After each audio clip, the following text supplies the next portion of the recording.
നിങ്ങളുടെ കാൽ നഖങ്ങളിൽ നിന്ന് അല്ലെങ്കിൽ തള്ളവിരലിൽ നിന്ന് മുകളിലോട്ട് ശ്രദ്ധിച്ചുകൊണ്ട് വരിക എന്ന് പറഞ്ഞാൽ അവർക്ക് വളരെ എളുപ്പമായിരിക്കും.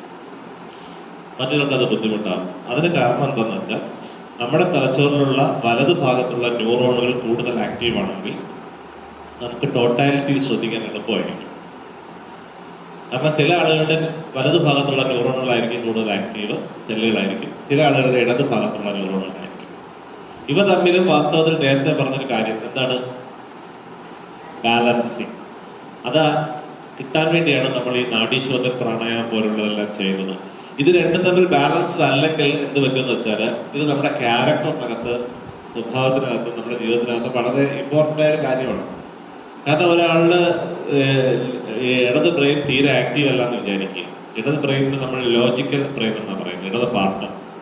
ഇത് തീരെ ആക്റ്റീവ് അല്ല എന്നുണ്ടെങ്കിൽ നമുക്ക് ജീവിതത്തിലെ മിക്കവാറുമുള്ള കാര്യങ്ങളെല്ലാം നമ്മൾ ഡെയിലി ചെയ്തു പോകുന്ന കാര്യങ്ങളെല്ലാം നമ്മൾ പരാജയപ്പെടും. മറ്റുള്ളവരെ മനസ്സിലാക്കുന്ന കാര്യത്തിൽ പരാജയപ്പെടും, ഫിനാൻഷ്യൽ മാനേജ്മെന്റിൽ പരാജയപ്പെടും. പിന്നെ അതേസമയം റൈറ്റ് സൈഡ് വളരെ ആക്റ്റീവ് ആണെങ്കിൽ അയാളൊരു ആർട്ടിസ്റ്റ് ആയിരിക്കാം, അയാൾ നല്ല ക്രിയേറ്റീവ് ആയിരിക്കാം, അയാൾക്ക് നല്ല രീതിയിലുള്ള, അയാൾ വളരെ എമോഷണൽ ആയിരിക്കാം. അറ്റ് ദ സെയിം ടൈം പ്രശ്നം എന്താണെന്ന് വെച്ച് കഴിഞ്ഞാൽ ജീവിതത്തെ നല്ല രീതിയിൽ മുന്നോട്ട് കൊണ്ടുപോകാൻ വേണ്ട പ്രാക്ടിക്കൽ ബുദ്ധി ഉണ്ടാവില്ല. ഈ ലെഫ്റ്റ് ബ്രെയിൻ ഓവർ ആക്റ്റീവ് ആണ്, റൈറ്റ് ബ്രെയിൻ തീരെ ആക്റ്റീവ് അല്ലാന്നുണ്ടെങ്കിൽ ആ മനുഷ്യന് ഒരു എമോഷൻസ് ഉണ്ടാകും. ഒരു കല്ല് പോലെ തിരിഞ്ഞിരിക്കുന്നതായിരിക്കും മനുഷ്യൻ. ഇപ്പൊ കുഞ്ഞ് ജനിച്ചു എന്ന് പറഞ്ഞാലും അച്ഛൻ മരിച്ചു എന്ന് പറഞ്ഞാലും കല്ല് പോലെ ഇരിക്കുകയാണ്. അകത്തോട്ടൊരു എമോഷനും വരില്ല. ചിലരെ കണ്ടിട്ടില്ല, ഇപ്പോൾ പാറയാണോ എന്നൊക്കെ നമ്മൾ ചോദിക്കും. അപ്പോൾ അതെന്താണെന്ന് വെച്ച് കഴിഞ്ഞാൽ ഈ വശത്തുള്ള എമോഷൻസ് ഒന്നും ന്യൂറോൺസ് ഒന്നും ആക്റ്റീവ് ആയിരിക്കില്ല. അപ്പോൾ ഇത് തമ്മിലൊരു ബാലൻസിങ് വളരെ അത്യാവശ്യമാണ്. ഇതിൽ ഏതെങ്കിലും ഒന്ന് കൂടിപ്പോയി മറ്റത് കുറയുകയും പോയി ചെയ്ത് കഴിഞ്ഞാൽ, അപ്പോൾ ഇപ്പോഴും നമുക്കത് ടെസ്റ്റ് ചെയ്യാനൊക്കെ പറ്റും.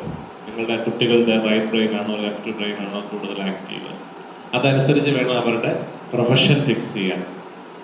വളരെ ക്രിയേറ്റീവായിട്ടുള്ള ഒരാളെ പിടിച്ച് തികച്ചും അതുമായിട്ടൊന്നും കണക്ഷൻ ഇല്ലാത്ത ഓർഡറിൽ പോകുന്ന ചില കാര്യങ്ങൾ പഠിപ്പിക്കുക എന്ന് വിചാരിക്കുക. ഞാൻ ഉദാഹരണം പറയാം. ഒരു മ്യൂസിക് ഡയറക്ടർ എന്ന് പറയുന്നത് എപ്പോഴും ഒരു റൈറ്റ് ബ്രെയിൻ ആക്റ്റീവ് ആയ ഒരാളായിരിക്കും.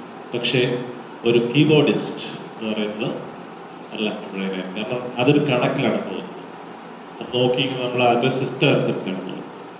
ഇത് ഇങ്ങനെ വിചാരിച്ചാൽ മതി. അതായത് എന്ത് കാര്യം, ഇപ്പോൾ ഒരു ടെക്നീഷ്യൻ എന്ന് പറയുന്നത് മിക്കവാറും ഒരു ലെഫ്റ്റ് ബ്രെയിൻ ആക്റ്റീവായ ആളായിരിക്കും. പക്ഷെ ഒരു സയന്റിസ്റ്റോ ഒരു റൈറ്റ് ബ്രെയിൻ ആക്റ്റീവ്, കാരണം ഹീസ് ക്രിയേറ്റിംഗ് തിങ്സ്. അപ്പോൾ ഇത് തമ്മിലൊരു ബാലൻസിങ് ഇല്ലെങ്കിൽ നമ്മൾ എമോഷണലി ഒക്കെ വളരെ ഇംബാലൻസ്ഡ് ആയ ആൾക്കാരെ ചില കണ്ടില്ല. പെട്ടെന്ന് കരയുക, ഏത് സിറ്റുവേഷനിലും ഫസ് ഉണ്ടാക്കുക, ഒരു ലോജിക് ഇല്ലാതെ ബിഹേവ് ചെയ്യുക, അതെല്ലാം വരുന്നത് റൈറ്റ് ബ്രെയിൻ്റെ ആക്ടിവേഷൻ കൂടുമ്പോഴാണ്. ആബ്സെന്റ് മൈൻഡ് ആവുന്നത് റൈറ്റ് ബ്രെയിൻ കൂടുതൽ ആക്റ്റീവ് ആയ ആളുകൾ. നമ്മൾ നോക്കിക്കൊണ്ടിരിക്കും, ചിന്തിക്കുന്ന പറഞ്ഞെങ്കിലായിരിക്കും. ഒരു മണിക്കൂർ കഴിഞ്ഞാണ് ആലോചിക്കുന്നത്, അയ്യോ എവിടെയാണോ ഇരിക്കുന്നത്, ഇവിടെ എന്താ നടക്കുന്നത് എന്നുള്ളത് നമ്മുടെ മനസ്സിൽ വരികയാണ്. അപ്പൊ അതിൽ നിന്നും ഇവ തമ്മിലൊരു കണക്ഷനാണ്. ഇപ്പൊ നിങ്ങളോട് ഞാൻ പറഞ്ഞു ബോഡിയെ ടോട്ടാലിറ്റി ശ്രദ്ധിക്കുക എന്ന് ആദ്യം പറഞ്ഞു. ബോഡിയെ ടോട്ടാലിറ്റി ശ്രദ്ധിക്കുക. ഈ പ്രസിദ്ധമായിട്ടുള്ളൊരു കാര്യമുണ്ട്, ഒരു വനത്തിൽ പോകുമ്പോൾ നിങ്ങൾ എന്ത് കാണുന്നു എന്നൊരു ചോദ്യം വരും. ഒരു വനത്തിൽ പോകുമ്പോൾ നിങ്ങൾ എന്ത് കാണുന്നു? ഇതുവരെ എന്ത് കാണും ഒരു വനത്തിൽ പോയാൽ?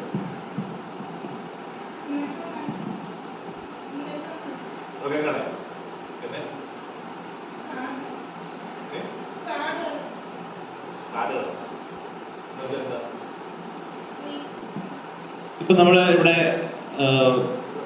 വൃക്ഷങ്ങൾ കാണുന്നു എന്ന് പറഞ്ഞു, അവിടെ ഒരാള് കാട് കാണുന്നു എന്ന് പറഞ്ഞു. കാട് കാണുന്നു എന്നുള്ള ചോദ്യം സാധാരണഗതിയിൽ വരില്ല. എന്താണെന്നറിയോ?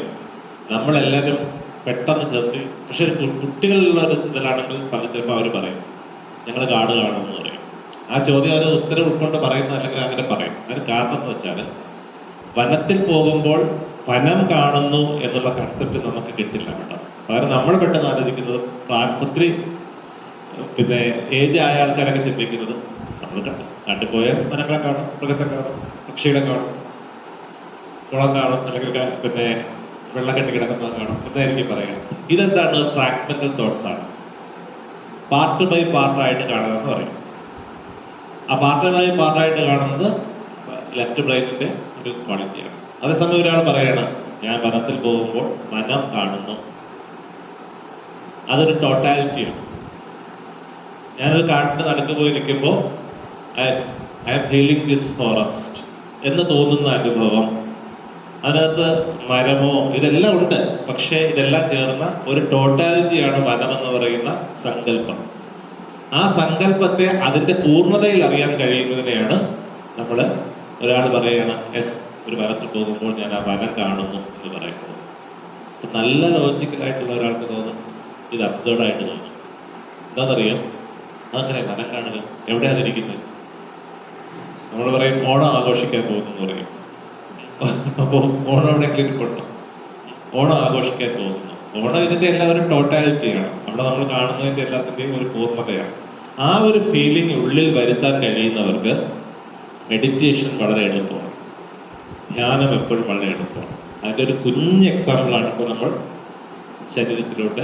ശരീരത്തിന്റെ ടോട്ടാലിറ്റിയിൽ ശ്രദ്ധിക്കാൻ പറയുന്നതിലൂടെ. നമ്മൾ കണ്ണടച്ചിങ്ങനെ ഇരിക്കുമ്പോൾ the whole body is one entity, ഒരൊറ്റ സംവിധാനമാണ്, ഒരൊറ്റ സിസ്റ്റമാണ് എന്ന് നമുക്ക് തോന്നുന്ന ആ ഫീലിംഗിൽ മെഡിറ്റേറ്റ് ചെയ്യുമ്പോൾ നമ്മൾ ധ്യാനത്തിന്റെ ശരിയായ അർത്ഥം. കാരണം ധ്യാനത്തിൽ നമ്മൾ പൂർണ്ണമായിട്ടോ ഹീലിംഗ് എന്ന് പറയുന്ന പ്രോസസ്സിലും ധ്യാനത്തിലെല്ലാം നമ്മൾ ചെയ്യുന്നത് അത് ടോട്ടാലിറ്റിയിലുള്ള ഒരു ചേഞ്ചാണ്, ഒരു ട്രാൻസ്ഫോർമേഷനാണ് ഉണ്ടാക്കുന്നത്. ടോട്ടാലിറ്റിയിൽ ചേഞ്ച് ഉണ്ടാകുമ്പോൾ അതിന്റെ പാർട്ടായിട്ട് സ്പെസിഫിക് ആയിട്ടുള്ള ഏരിയാസിൽ ഉണ്ടായാലേ പറ്റും, അല്ലേ? മൊത്തത്തിൽ ചേഞ്ച്. ഇപ്പൊ ഇമ്മ്യൂണിറ്റി സിസ്റ്റം മൊത്തത്തിൽ ഇമ്പ്രൂവ് ചെയ്യാനായിട്ട് നമ്മളൊരു മെഡിസിൻ കഴിക്കുന്നു, അതേതൊക്കെ ഒരൊറ്റ ഏരിയയിൽ പോകത്തില്ലല്ലോ. ആന്റിബോഡീസ് അല്ലെങ്കിൽ എന്താ പറയുക ആന്റിബയോട്ടിക്സ് കഴിക്കുന്നു, അതിൽ ആ ഹോൾ ബോഡിയിലാണ് പ്രവർത്തിക്കുന്നത്. അപ്പൊ വീക്കർ ഏരിയാസിൽ അത് കൂടുതൽ ബാലൻസ്ഡ് ആക്കാനായിട്ട് വർക്ക് ചെയ്യുന്നു മാത്രം. അപ്പൊ ഇതുപോലെ തന്നെയാണ്.